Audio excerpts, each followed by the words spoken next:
김포시가 산업단지나 폐수 처리 시설 주변 환경오염 단속을 위해 드론을 투입했습니다. 환경오염 사각지대를 단속하는 드론 순찰대 현장 취재했습니다. 조용익 부천시장이 헬로티비 신년대담에 나와 새해 부천시 주요 정책과 현안 입장에 대해서 밝혔습니다. 방역동 폐지와 소각장 현대화 계획 등 추진 상황 자세히 전해드립니다. 인천시교육청이 올해 새 학기부터 인천 지역 초등학교 20곳에서 돌봄 서비스를 정규 수업 전후로 확대 제공합니다. 방과 후뿐 아니라 아침에도 돌봄 서비스를 이용할 수 있습니다. 계양구가 준공후 20년 이상 지난 원도심 저층 노후주택의 집수리 비용을 지원합니다. 단독주택은 세대당 최대 1,200만 원, 공동주택은 세대당 최대 500만 원까지 지원합니다.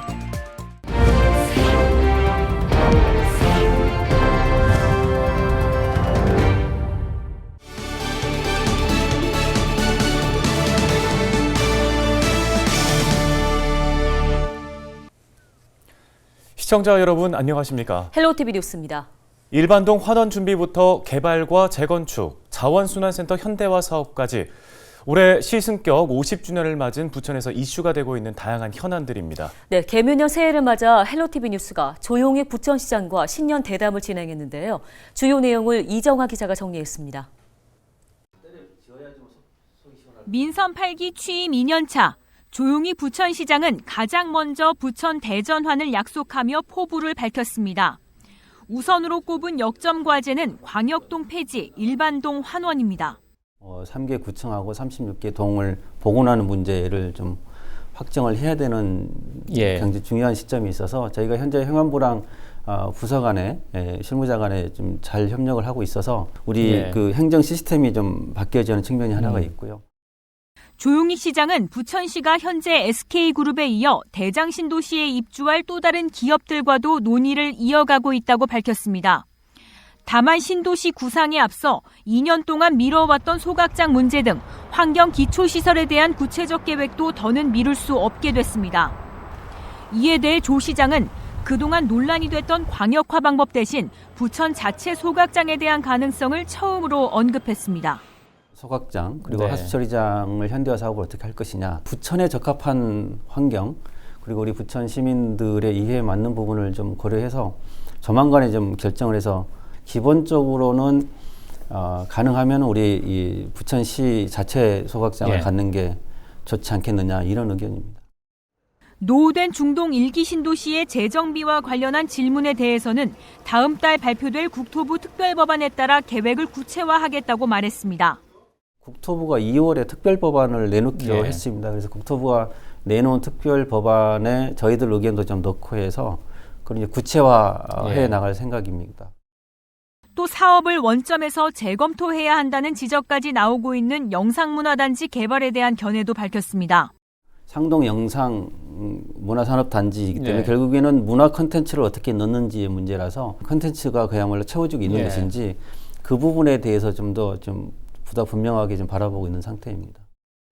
산적한 지역 현안에 대한 주요 계획들을 들어볼 수 있는 조용익 부천시장 신년 대담은 오는 27일 밤 8시 50분 헬로 이슈 토크를 통해 방송됩니다. 헬로티비 뉴스 이정화입니다. 다음 소식입니다. 무인 항공기 드론의 활용 범위가 점차 넓어지면서 행정 분야에서도 드론을 적극적으로 도입하고 있습니다. 네, 난립한 공장들로 몸살을 앓고 있는 김포에서는 환경 단속에도 이 드론이 투입되고 있는데요. 이세진 기자가 김포시 드론 순찰대와 함께 동행해봤습니다. 하늘 위에서 바라본 김포 공장단지입니다. 공장 지붕이나 내부는 물론 접근하기 어려운 하천 주변도 한눈에 보입니다. 무인 항공기가 곳곳을 누비는 동안 땅에서는 실시간으로 촬영된 영상을 분석합니다. 오염물질이 배출되는지 의심시설은 집중적으로 탐색합니다.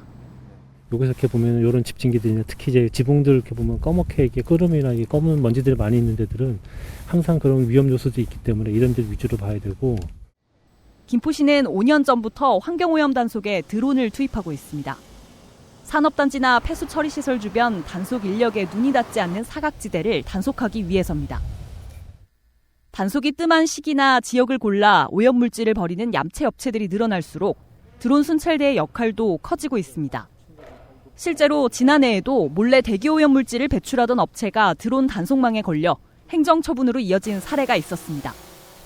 대기오염 물질을 배출하는 공장의 운영 상태를 이제 쉽게 확인할 수 있을 뿐만 아니라 특히 이제 수질 오염 사고 시 이제 공공수역의 그 오염 물질 유출 흐름을 미리 파악할 수가 있어가지고 대규모 수질 오염 사고를 그 사전에 예방할 수 있는 그런 큰 효과가 있다고 보고 있습니다.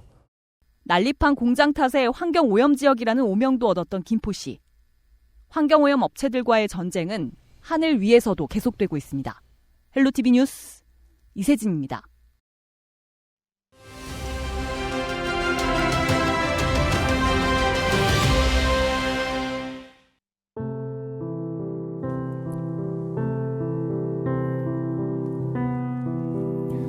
최근 기록적인 한파가 이어지고 있는 가운데 가스요금 인상 등 에너지 가격 부담도 늘고 있습니다.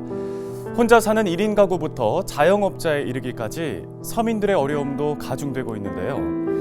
이런 가운데 대통령실이 취약계층에 대한 난방비 지원 계획을 내놨습니다. 기초생활수급가구 등 취약계층 117만여 가구에 대해 15만 2천 원이던 지원금을 올해 한시적으로 30만 4천 원까지 2배 인상하기로 했고요. 여기에 가스공사도 사회적 배려 대상자 160만 가구에 대해서 가스요금 할인폭을 2배 이상 확대해주기로 했습니다.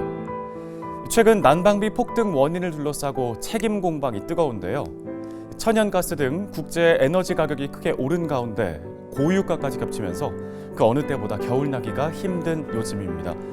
이럴 때일수록 우리 사회 취약계층을 위한 보다 꼼꼼한 대책 마련이 중요해 보입니다. 데일리 브리핑이었습니다.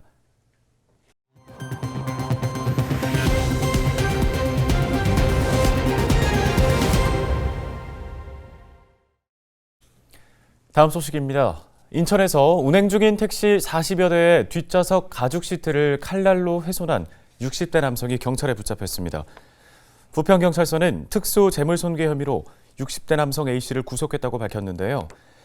A씨는 지난해 10월 중순부터 올해 1월 초 사이 인천 지역에서 운행 중인 택시 44대의 뒷좌석 가죽 시트를 커터 칼날로 훼손한 혐의를 받고 있습니다.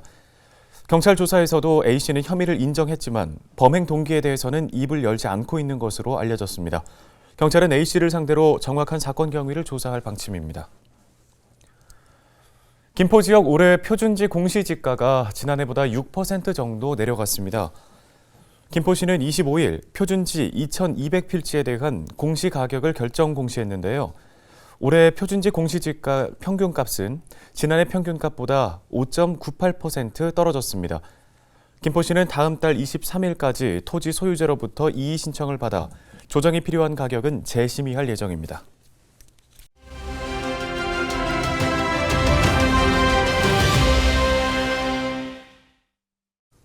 다음 소식입니다. 올겨울 최강 한파가 계속되고 있습니다. 기온이 급격하게 떨어지면 자동차 역시 동상에 걸릴 수가 있는데요. 또 교통 가혹 조건들이 겹쳐서 2차 사고에도 각별히 주의를 해야 합니다. 네, 관련 소식을 자동차 시민연합 임기상 대표 연결해서 들어보겠습니다. 대표님 안녕하십니까? 네, 안녕하세요. 예, 먼저 이렇게 추운 날 차에 타다 보면 시동이 안 걸리면 어떡하지라는 걱정부터 듭니다. 한파 대비해서 자동차 점검과 관리, 무엇부터 좀 체크를 해봐야 될까요? 전기차나 휘발유, 디젤차 할 것 없이 이 배터리라고 하는 것이 있는데, 이 배터리는 화학적 성능에 의해서 영하 10도 이하로 떨어지면 성능이 20, 30%가 떨어져요. 그래서 평소에 멀쩡하던 이 배터리가 시동이 걸리지 않는다든지 시동 불량이 발생되기 때문에 반드시 배터리 점검을 해야 되고, 그리고 밤샘 주차를 할 때에는 이런 지하나 옥내 주차장에 주차를 하고, 부득이하게 이렇게 야외에 주차를 할 때는 벽 쪽이나 그리고 동쪽을 향해서 주차를 해서 최소한의 보온 유지를 해주는 것이 좋기 때문에 이 겨울철 한파 대비 배터리가 고장 1순위니까 배터리 점검하시고, 특히 5년 지난 차량 그리고 10만 킬로 정도 주행한 차량, 그리고 시동이 걸리지 않아서 긴급 출동을 했던 차량들은 요주의 대상이기 때문에 반드시 점검을 해야 합니다. 네, 한파가 좀 극심한 날에는 주행을 할 때에도 주의해야 할 점들이 있지 않습니까? 이렇게 예열 공회전을 좀 해야 된다라고 하는 것은, 만약 차를 옥내에 주차를 해놨다라고 했을 경우에는 지하 주차장 같은 경우에는 밤새 보온 유지가 되기 때문에 구태여 뭐 이렇게 공회전이라든지 예열이 필요 없지만 야외 같은데 이렇게 주차를 해놨을 경우에는 영하 뭐 10도면 밤 사이에 체감 20도, 30도까지도 내려갈 수 있는 것 아니겠습니까? 그렇기 때문에 이럴 때는 시동을 걸고 1분 이내에 예열을 하는 것도 필요하고요. 출발할 때 서행을 해서 서행보다 더 천천히 가는 저행 운전을 해서 이동하는 것이 안전합니다. 예, 최근에 구리 포천 고속도로에서 블랙아이스로 인해 큰 사고가 있었습니다. 스노우 타이어나 스노우 체인을 장착했음에도 미끄러지면서 사고가 발생할 수 있고요. 또 1차 사고에 그치지 않고 이제 2차, 3차 사고로까지 이어질 수 있어서 위험한 건데 이렇게 타이어가 좀 미끄러지는 위급한 상황 시에는 어떻게 대응을 해야 할까요? 이렇게 한파 뒤에 눈이 오고 그 눈이 영하 10도 정도 돼서 얼어붙는 빙판길이 됐을 때에는 이 자동차가 스노우 타이어나 스노우 체인을 장착해도 무력해지고 미끄러져서 사고가 발생될 수가 있어요. 그런데 이런 빙판길, 블랙아이스 도로에서 미끄러져 사고가 발생이 되는 1차 사고는 접촉사고지만 이렇게 빠르게 안전지대로 이동을 하지 못하기 때문에 이어오던 자동차에 의해서 2차, 3차 연쇄 추돌 사고가 발생이 되는 경우가 있습니다. 그런데 이런 연쇄 추돌 사고가 발생되는 요주의 도로가 따로 있어요. 어디냐면 터널 부근, 터널 같은 경우에는 차량이 진입하며 따뜻한 공기를 밀고 나오는 과정에서 기온차로 그 출입구에 이렇게 블랙아이스 도로가 형성이 되고요. 그리고 교량 위, 그리고 산간도로, 그리고 해안도로 같은 데는 블랙아이스 도로가 많고 연쇄 추돌 사고가 날 수 있는 도로이기 때문에 이러한 도로를 갈 때에는 반드시 감속 운전을 하고 급제동을 하게 되면은 말 그대로 차가 미끄러져서 1차 추돌 사고, 연쇄 추돌 사고가 날 수가 있기 때문에 절대로 급제동을 삼가하는 감속 운전을 해야 합니다. 네, 알겠습니다. 오늘 도움 말씀 여기까지 듣겠습니다. 자동차 시민연합 임기상 대표였습니다.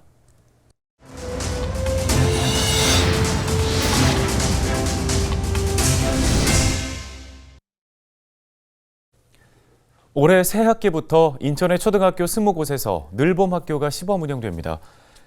교육부는 2023년 늘봄학교 시범교육청으로 인천을 포함한 전국 5개 시도교육청을 선정했는데요. 늘봄학교는 희망하는 초등학생에게 정규 수업 전후로 제공하는 교육, 돌봄 통합 서비스입니다. 이번 시범교육청 선정에 따라 인천시 교육청은 초등학교 20곳을 선정해 늘봄학교 시범사업, 아침이 행복한 학교를 운영하는데요. 아침 돌봄은 정규 수업 전 일찍 등교하는 학생들을 대상으로 운영되며 독서교실과 악기교실, 미술놀이 등 활동을 마련해 진행합니다. 또 도서관과 지정교실을 개방해 틈새 돌봄도 제공할 계획입니다. 교원의 업무 경감을 위한 지원 방안도 준비했는데요. 인천의 초등학교 80곳에 방과 후 학교, 강사 선발 1차 서류 심사와 4세대 나이스 시스템을 활용한 회계 업무를 지원할 방침입니다. 계양구가 원도심 저층 주거지 집수리 지원 사업을 추진합니다. 원도심 저층 주거지 집수리 지원 사업은 사용 승인일 이후 20년 이상 경과된 노후주택을 수리하는 사업입니다. 올해 대상 지역은 작전구역과 작전대로 161 구역인데요. 단독주택은 한 세대당 최대 1,200만 원을, 공동주택은 전유 부분 세대별 최대 500만 원, 공용 부분 최대 1,600만 원을 지원받을 수 있습니다. 단독주택과 공동주택의 경우 공사비 80%가 지원되며 나머지 20%는 건축주가 부담합니다. 신청은 오는 2월 6일부터 3월 17일까지며 자세한 내용은 계양구 건축과로 문의하시거나 누리집에서 확인할 수 있습니다. 계양구가 지역 범죄 예방과 불법 주정차 단속 강화를 위해 CCTV 통합 관제센터를 확장 운영합니다. 구는 약 6억 원을 투입해 센터를 이전보다 1.5배가량 확장했습니다. 이곳에는 40개의 통합 관제 화면과 관제 데스크, 영상 반출입실과 다목적실 등을 갖추고 있습니다. 뉴스 마칩니다. 고맙습니다.